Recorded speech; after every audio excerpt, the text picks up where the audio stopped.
All right, then, let's get started. Before we continue with today's class, are there any questions about anything that we did last week or in the weeks prior?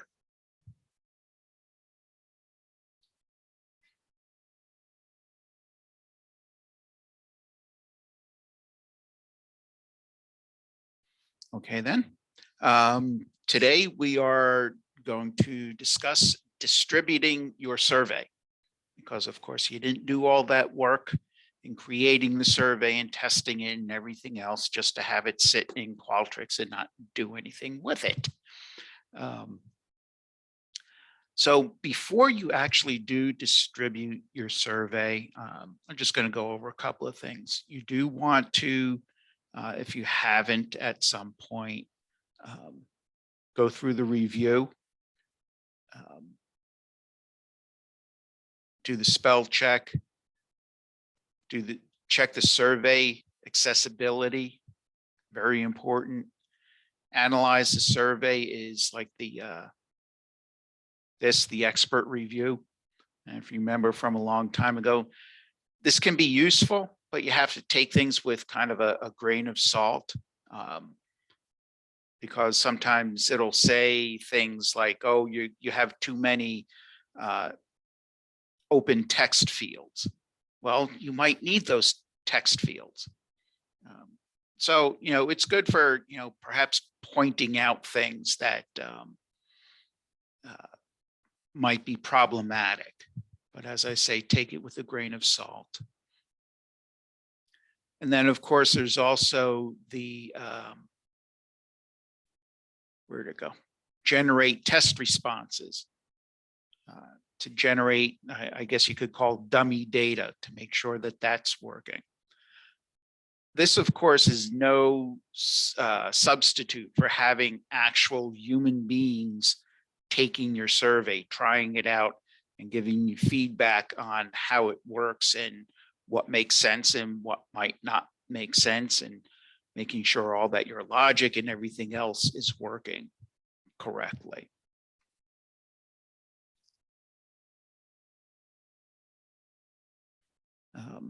Of course, if you are doing, randomization, before you distribute your survey, you want to go in, and if you remember, resetting all of the counts before you go and actually distributing it to your actual respondents. And of course, you want to go in and delete all of the test data that you had. We'll be going over data analysis and reports more next week. But it's pretty easy to just delete all the data.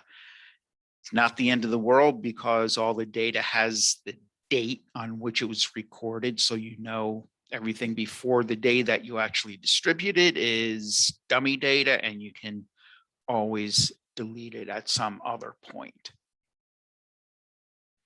Are there any questions before we continue?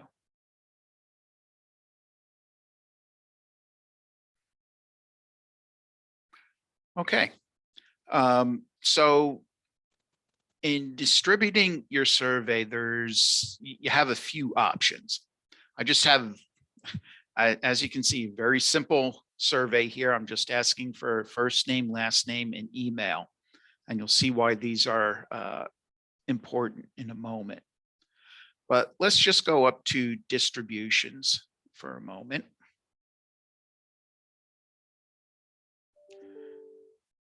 Now, the first time you come into distributions, this is what this screen will look like.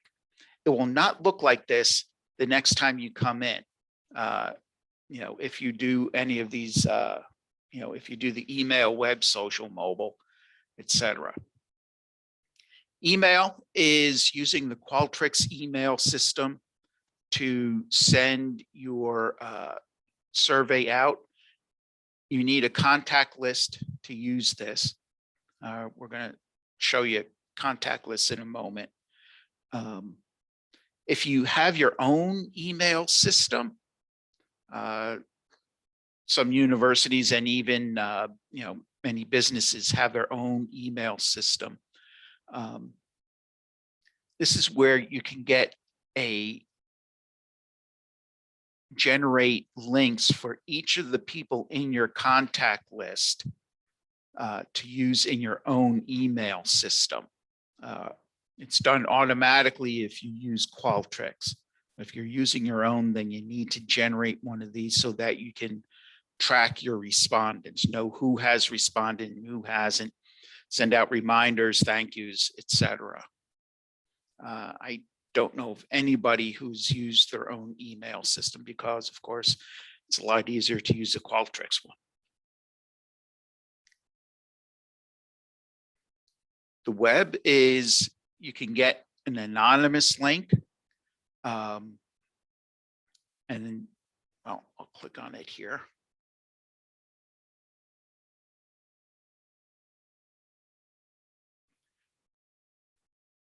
And this is a link that you can use really anywhere. You can put it on a web page, you can put it in an email. And you can just click here and it copies it to the clipboard, and then you can use it however you like. This is probably the most common method. Now, the thing about the anonymous link is, as it says, you can put it in emails or website, it can't be tracked and you can't use it to identify respondents. It doesn't collect their name or their email unless you do it specifically. I'm going to show you that. But you won't be able to say who did and who did not answer the survey. You can't do any of the reminder emails or thank you emails automatically that come when you use a contact list. But as I say, this can be very useful, and that's what most people use. And there's all these, get back into the emails. I'm going to show you this in a minute. It's a little slow. Personal links are the individual links that you use in your own email system. Links that will work in various social media, tweets, Facebook. What was that, Reddit, Pinterest, and LinkedIn. Again, these are also anonymous. It's just a certain link, and as you can say, when sharing a survey through this section, the social media site the respondent comes from will be recorded in each response as an embedded data field. So if you post these in, say a few of these or all of them, you'll know from which social media site they came from. You won't know who they are, though. It will not collect the person's name, email, or anything else. If you have the offline or your respondents have it, you can use the app for that. You can also generate a QR code that you can put on posters or anywhere else you can use a QR code. Downloads is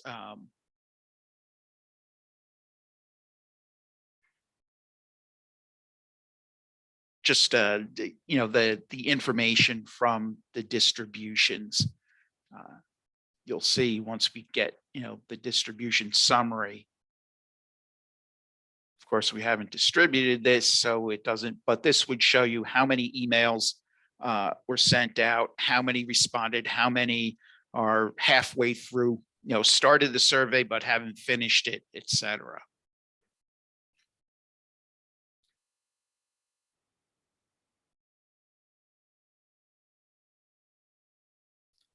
Yeah, the offline app is, say you're going into an area that doesn't have internet, or you're going to personally interview someone who does not have internet. The offline app will make it possible, as it says on your tablet or smartphone. You can, hand the tablet to the respondent, or you can interview the respondent and record their answers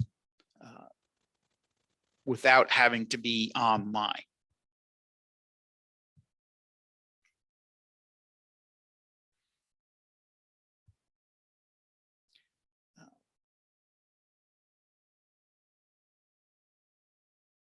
So let's go back to the survey itself for a moment.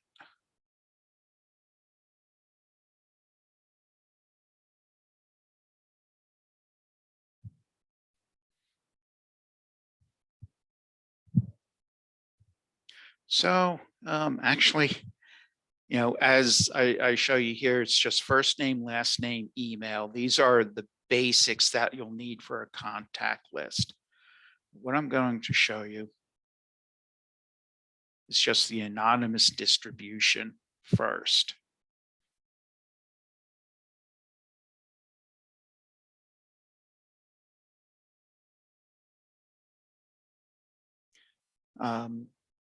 There's a question about face-to-face feedback. Is this an alternate way to take the survey? It can be. There are many surveys, especially ones that are done in rural or poorer areas, or with persons who don't speak English as their first language. Person-to-person interviews are still used, actually quite a bit. And so this is a way of being able to have the person take the survey and record their responses. The in-person interview is still pretty common. So I'm going to copy this link, and as I mentioned before, this can be put on a web page or in an email. What I'm going to do is I'm just going to go here and paste and go. And I'm going to put my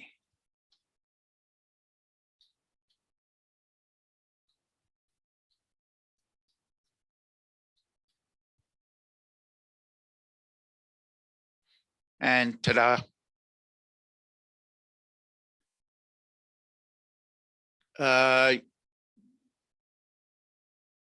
If the lab has internet access, I would not suggest using the offline app. Because what happens then is the data is recorded on each individual computer. And then you'll need to go to each of those individual computers, get the data off them, and put them all together. Whereas if you have an internet connection, you can just have the survey up on the monitor, up on the computer already, and all the data goes into the one place up on the Qualtrics server.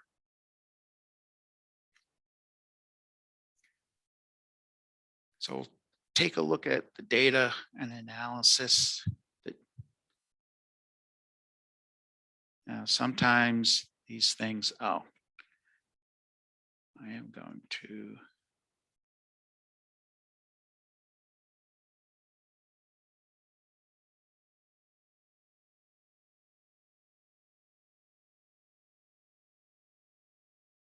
So you see it collected my email because it specifically asked for it.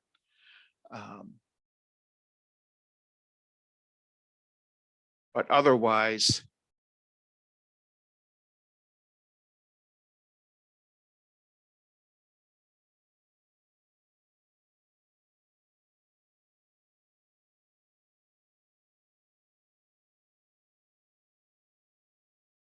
it won't collect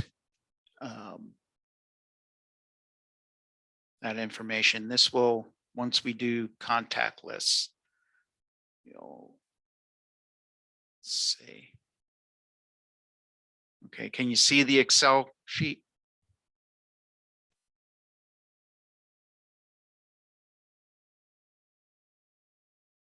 Okay, good. So, this is typically what your data look like, the date and time. And as you can see, the IP address is in there. It does collect IP address, even though it's quote unquote anonymous. And you can see here, it says under distribution channel, anonymous link. And it does have the latitude and longitude, the location data, and of course the data that I entered. We'll see how this will be a little bit different when we do a contact list. I'll close that up.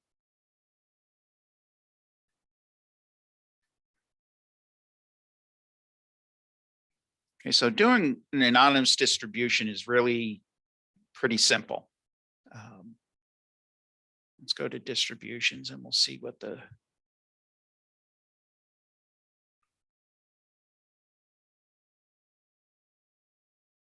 look at this distribution summary. And so you can see one anonymous link. As more and more people answer your survey, this of course will fill in. This can be useful. Are there any questions about using anonymous links?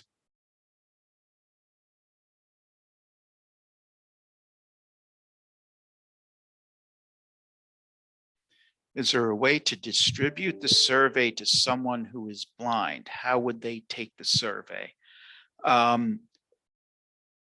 If your survey is indeed fully accessible and your respondent has a screen reader, they should be able to take it. The other option is for them to have somebody sit with them and read it out and record their answers for them.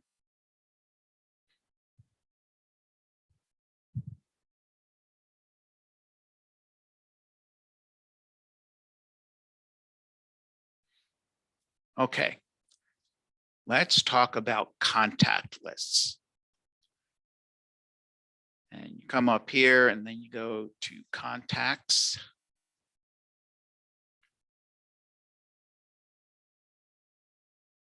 And we're going to create a contact list. And we can call it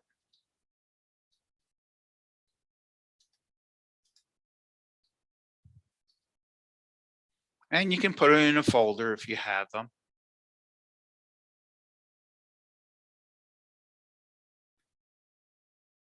Now, of course, we haven't built anything into this, and there's three basic, actually there's more, but from here you can import from a CSV file.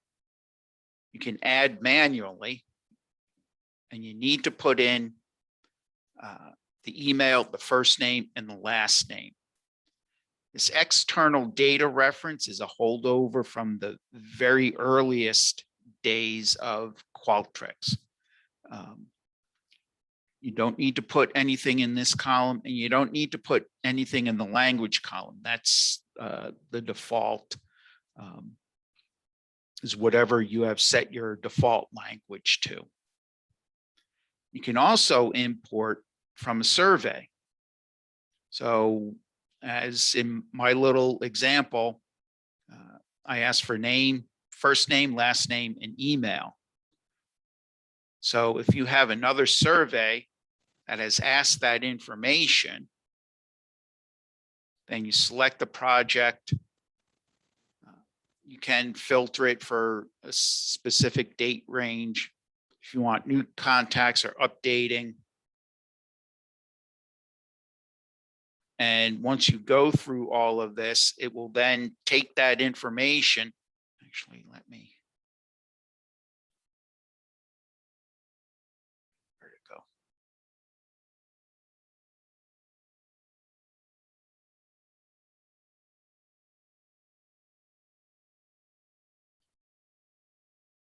Oh, that's because, well, I'm looking for the one that I just created. Actually, we'll go from sign in because that has the same information. And we'll go to next. And now you can see from that survey, your sign-in sheet, where you want to take the information for email, first name, last name. You can also add fields.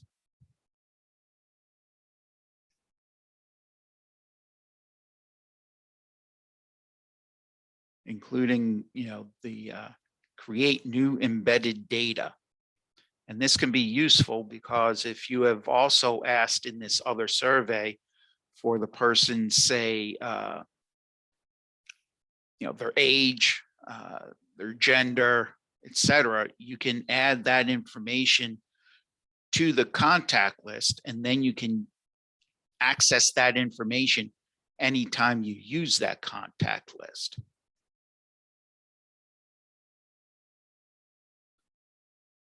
So that can be an easy way of doing it.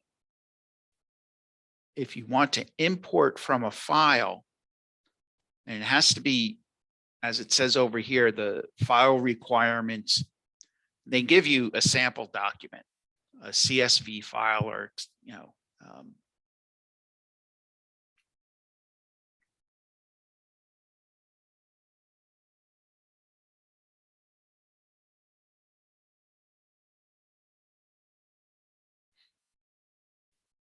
and it's, as you can see, pretty simple.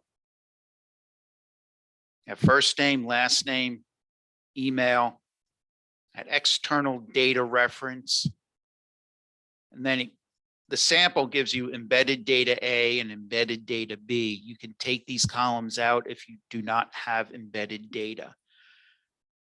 You don't have to put anything in the external data reference column, but you need to leave that in. That has to be there. And then otherwise, you can just fill in your CSV file from here, save it, close it up, and then upload it. And then it will create your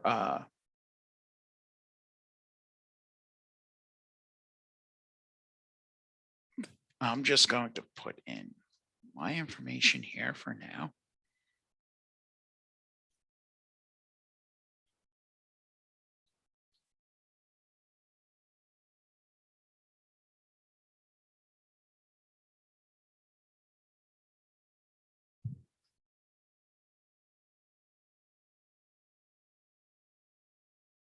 Sometimes it takes a moment.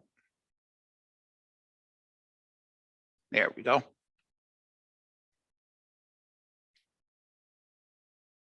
And when you highlight that person, you can see you come over here and it has some of the information. You can edit the information that's in here,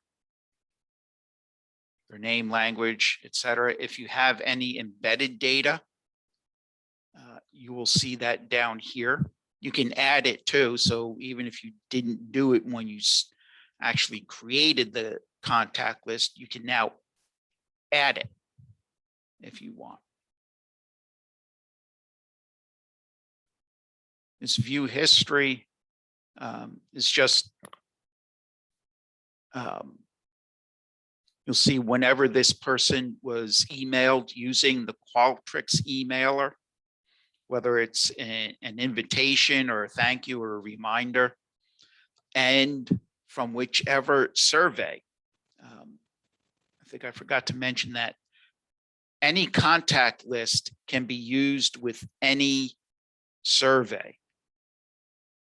So if you have, say, a contact list of students in a class, you can send as many different surveys to those same people using the same contact list. You don't need a new contact list for every survey. And you can also see which surveys they've responded to.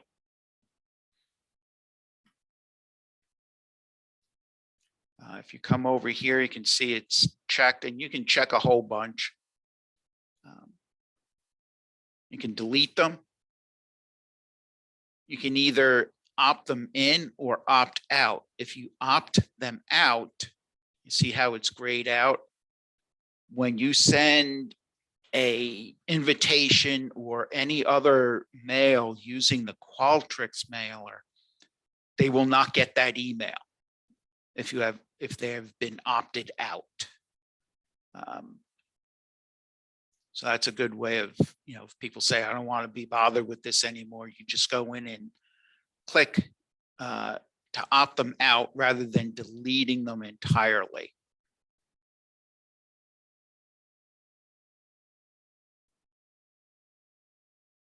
And if you have a really big list, you can filter by opt-in status, their first name, last name, email.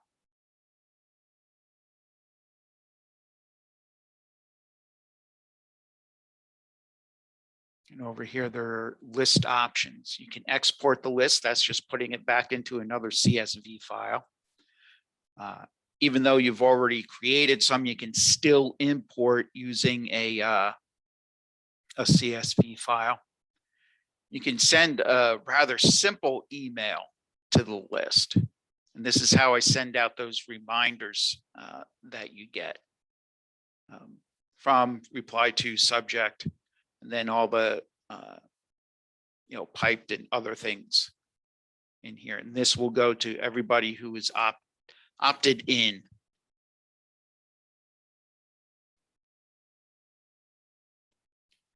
If you have a really, really big contact list, a couple thousand, you can generate just a sample from that. So if you want to get, people's opinion on something, you don't have to send to the entire list every time. Then, people start getting tired of getting all these, excuse me, requests for their opinion or something. You can generate a couple of samples and they get different ones. Edit list details is just the name in what folder. And then you can move the list from one folder to another.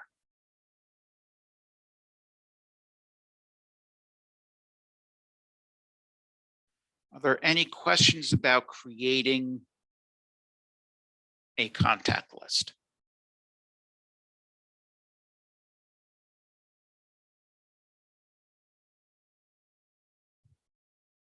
Okay, so what we'll do now is we'll go back to our project.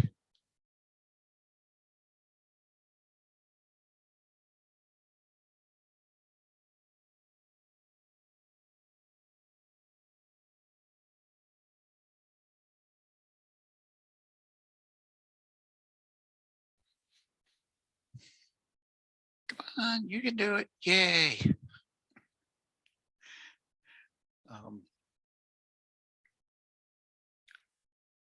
Now, there are a couple of other ways of getting information from the survey into the contact list.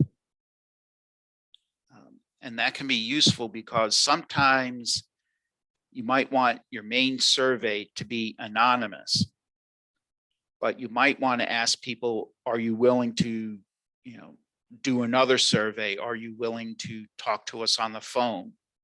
But you want to keep their contact information separate from their answers.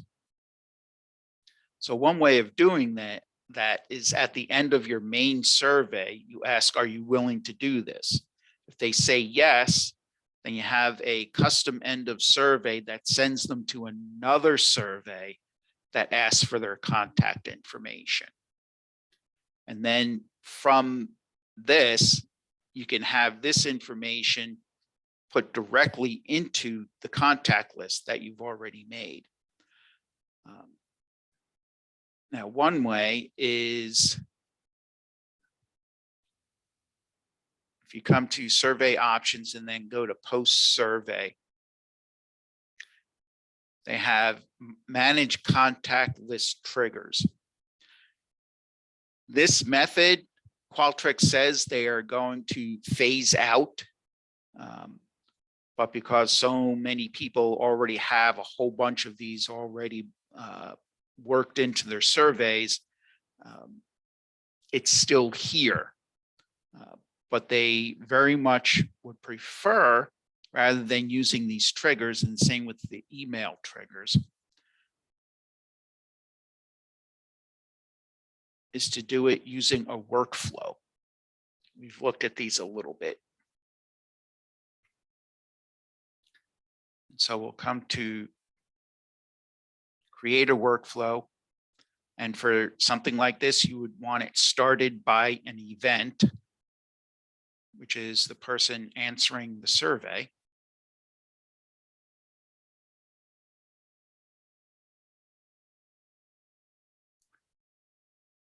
And you go to survey response when a response is received or updated. And what do you want to look for? We'll say newly created responses. And finish. And you'll see survey response. Somebody responded to the survey. And so you can put in a condition, but we're just going to look at task right now because that's what you want done. And you can do all kinds of stuff. You can send an email to somebody. Salesforce, most people don't have access to. You can do some code, load data into a project web service, send it to a Google Sheets, get a desktop or mobile notification. Something like that is good as if you are in a mental health setting and somebody fills out the survey and says, I need help right now. You can have them send a notification to your mobile phone and then you can contact that person. And there's a few other things. But what we're going to talk about right now is XM directory. You'll find in different places, Qualtrics calls a contact list either a contact list, a directory, or in some places you'll still see the word panel. They're all the same thing. So we'll click on XM directory, add contact info or transaction to your directory, or send a survey to somebody already on a contact list. Well, we're adding them to a contact list.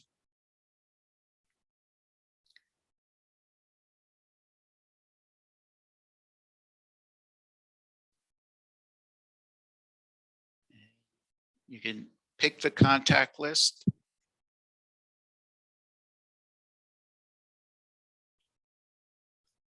And then from the survey question, that's their first name.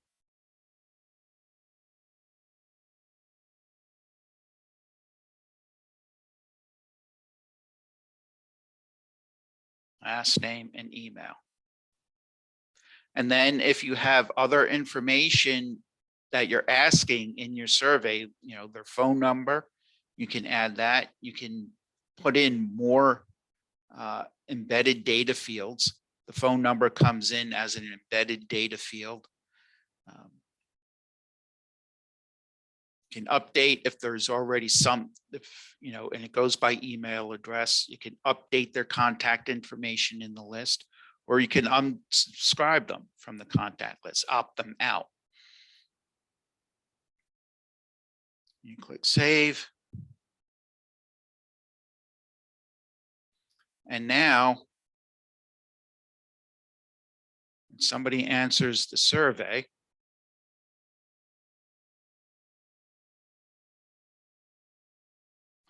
you always have to come back to this main list and make sure that the workflow is turned on. That's tripped me up a few times. Is for some reason, create the workflow and then it's not turned on. And so it doesn't work. So we're going to go to distributions. get that anonymous link again.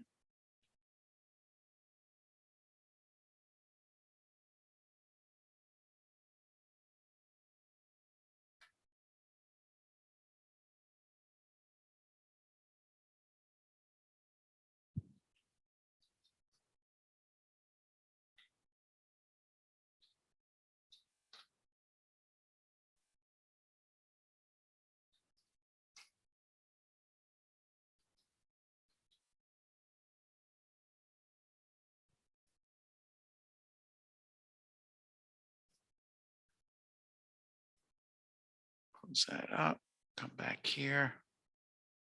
Take a look at the contact list again.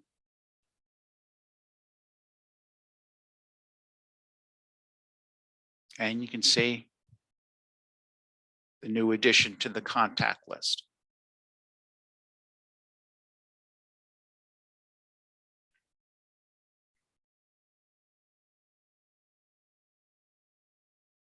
So any questions about using the workflow to add people to your contact list?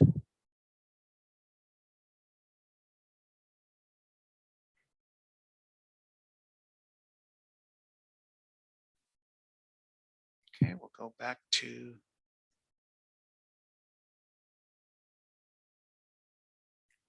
can you add them to a new contact list? Well, in your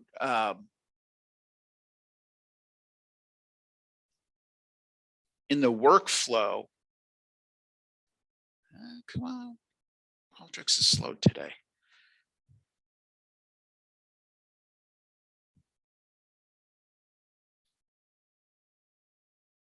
You know, in the workflow, you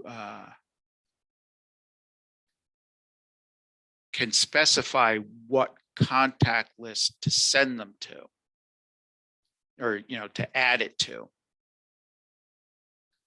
So you can change this to any other contact list that you have, or if you haven't created one yet, this first option up here is create a new contact list.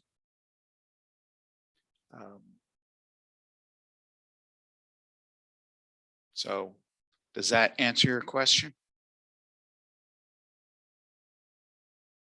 Ah, good. Okay.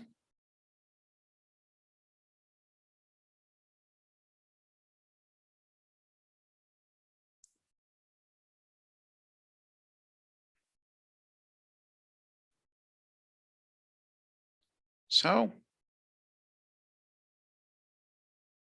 let's see. Okay, now do the email distribution.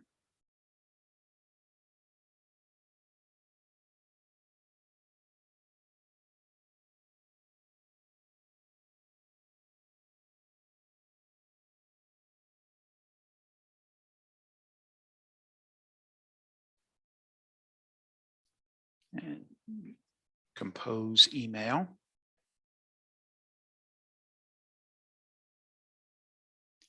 And you can select the contact list, whatever contact list you want.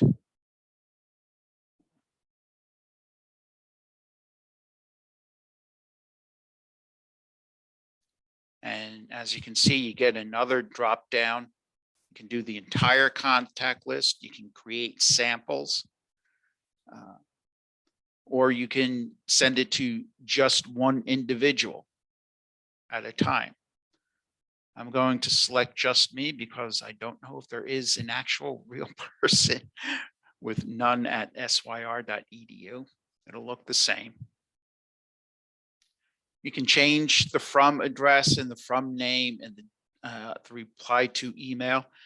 This default, if you remember from way back, if you come up here and go to your account settings, you can change that. You can say when to send it, whether it's right now, 8 days, in a month, or some custom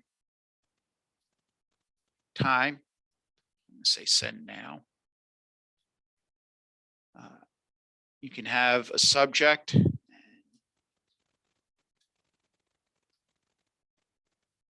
You can have in your library, fixed, a list of subjects. One thing about this is when you're testing it, as you should, each time you test it, you need to give it a different subject. If you keep using the same subject, this is what kind of identifies this email to Qualtrics. And if you don't change that, it will think, oh, you've already sent out this email. We're not going to send it again. We're not going to bug your respondents with the same email again. So when you're testing, you need to change this. You can have email messages already loaded in your library. So if you want to use the same message several times, you can do that. You can also compose a new one and then save it into the library. Let's take a look at the body of the email for a moment. As you can see, there's this follow this link to the survey. And then there's this computer code. And the same down here and down here. Don't take those out. There's only a couple of instances when you might want or need to do that. And that's only when you're manipulating the actual survey URL. When you're doing some fairly advanced, involved kinds of things. Otherwise, you don't want to touch these.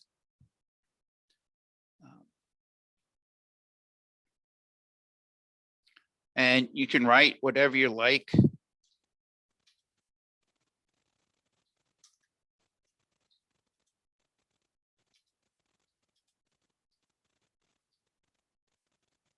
And you have all the typical editing things.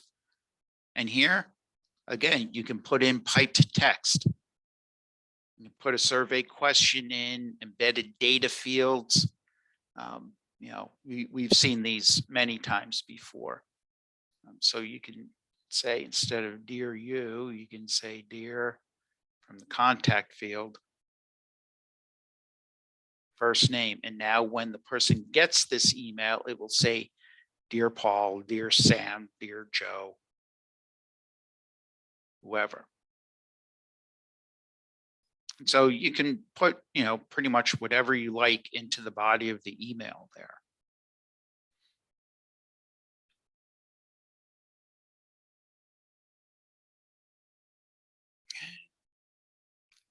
I'm going to do send now, just because it'll take a moment. And you'll see here's the distribution for this. And it says sending. And you can look at the details. 0 sent. Okay, 1 email sent, nothing failed. So it should be showing up for me in a moment. The other thing is, as you're testing and you keep doing this, you need to delete each of these distributions. Because again, in this instance, I'm always sending it to myself. Qualtrics is going to say, oh, you keep sending it to this person. Well, we're not going to bug them. So you have to delete the distribution so Qualtrics doesn't know that you've already sent a test email to yourself. I think that just came through.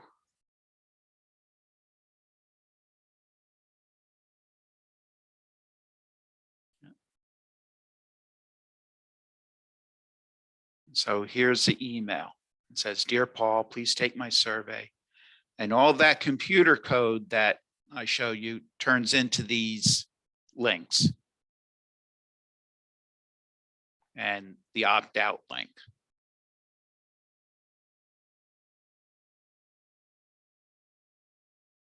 I want to show you something else on these compose emails. It's down here, hidden at the bottom. It says show advanced options.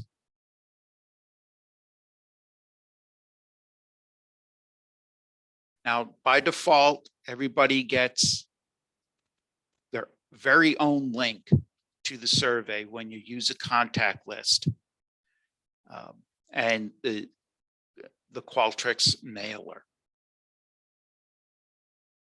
And that's called an individual link.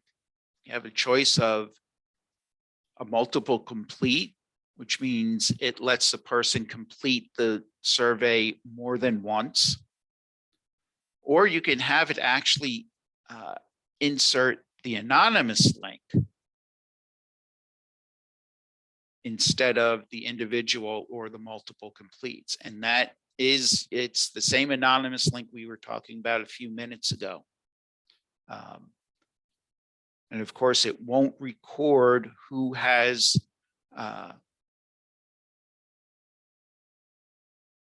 taken the survey. When you use the individual links, Qualtrics will add the person's name, email, and whatever other embedded data you've asked it to into the data. But if you use the anonymous link, it won't do that. So it's a way of sending an anonymous survey to people in a class and keeping their individual identifying information is the word I'm looking for. Their personally identifiable information out of the data. Now, something that trips people up because it's hidden under advanced options. I don't know why these aren't up with everything else, but that's the way they've done it, is a link expiration. And the default is 60 days. Now, if you have a survey and you want to give people, more than 60 days to answer it, say they have all semester to answer it. If you don't change this to 90 days or, something else, custom 1 year, whatever, and they come in on, say, the 62nd day and click this link, they're going to get a message saying, sorry, survey is expired. I've seen this happen to people. So this is, if 60 days is more than enough, fine. You don't need to worry about it. Can you change the link expiration date after the survey has been active? No. Unfortunately, you cannot, especially if you've done it by sending the email method. There is another way of setting a expiration in the survey options that you can change, but it won't have any effect on this. So if you're distributing your survey by email using a contact list, you want to make sure you come down here and give them plenty of time to answer your survey. And of course, it also depends on your particular situation, your particular application. Maybe you don't want them after 30 days, or 2 weeks or whatever, in which case, this is very useful. You don't have to remember what data, close out your survey. This will do it for you automatically. Okay, so this is very important down here, especially this link expiration. I've seen this trip people up. And of course, this, 90 days, and especially if you're doing custom, as you can see, it has a time in here. That also works off of your default times that you've set in your account settings. Just like the default to and from addresses.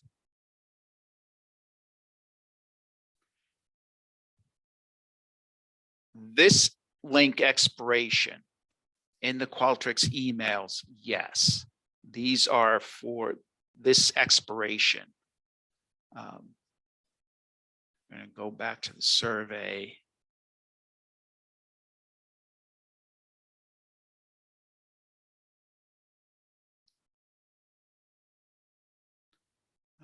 And I believe that post survey.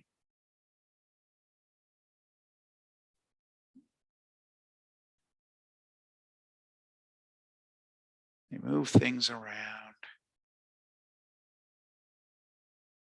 Survey expiration, just what I'm looking for right in front of me.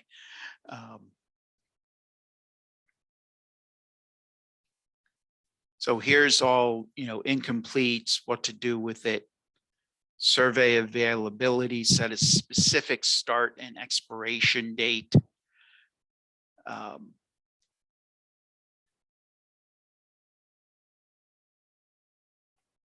So this applies when you're using an anonymous email.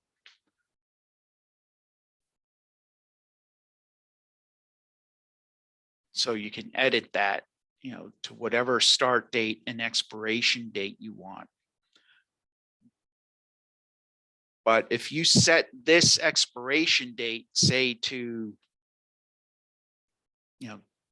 December 15th, but your expiration in the email link is December 10th, and the people are going to be closed out on December 10th. See, so there's, this is something with Qualtrics, is there's more than one way to trip yourself up. Can you end the survey before the expiration date? Yes, you can.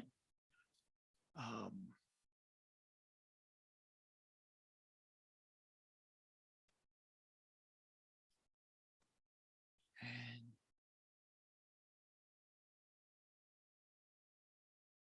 used to be a very easy way of doing that. As I say, they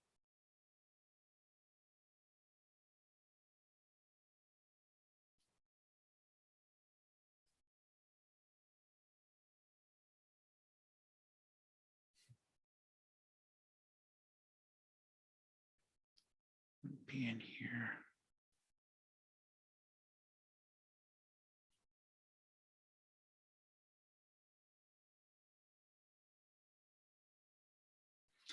Oh, what did they do with it?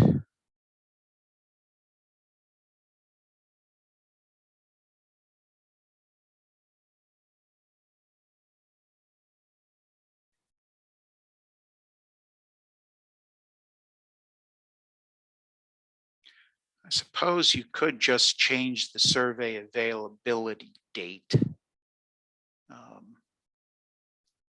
There used to be a button that said, okay, cut off all the, don't collect any more responses.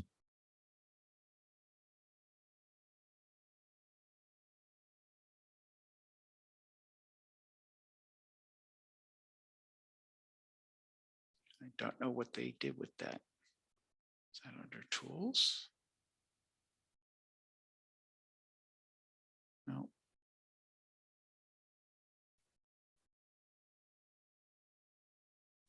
Now, the only way that there is, I guess, a default expiration date is if you do send the email, do by email distribution. If you're just using an anonymous link and you haven't set that expiration date in the survey options, it will be open forever. And so you can set, turn it off there.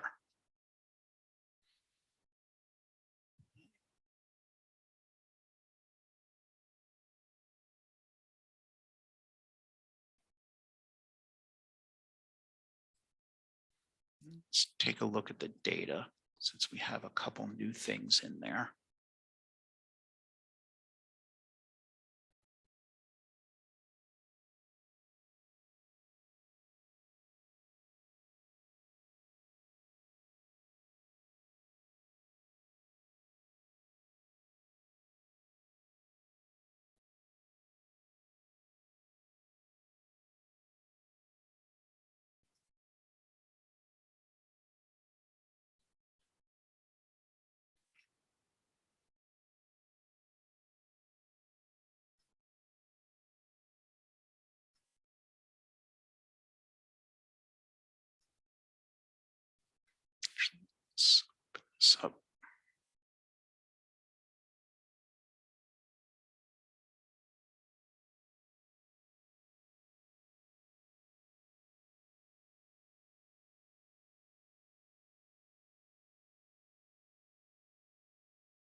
There should have been. Or did I not?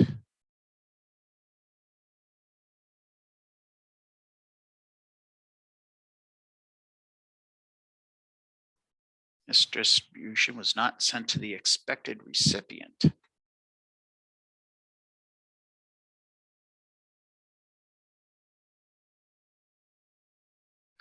Okay, I messed things up because I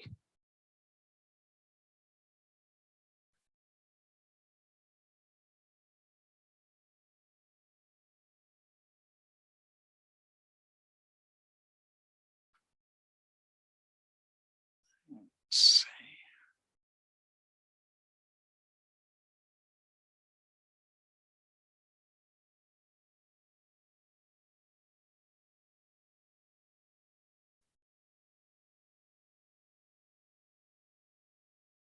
Oh, something I goofed here.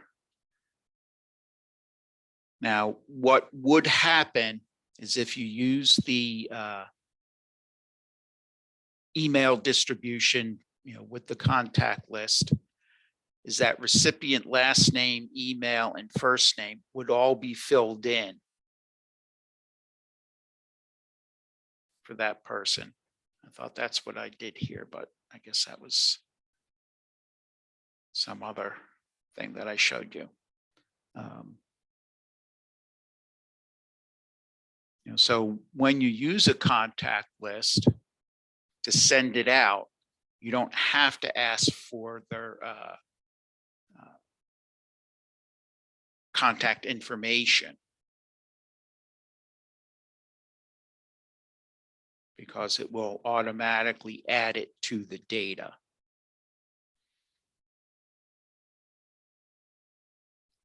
Are there any questions about distributing your survey?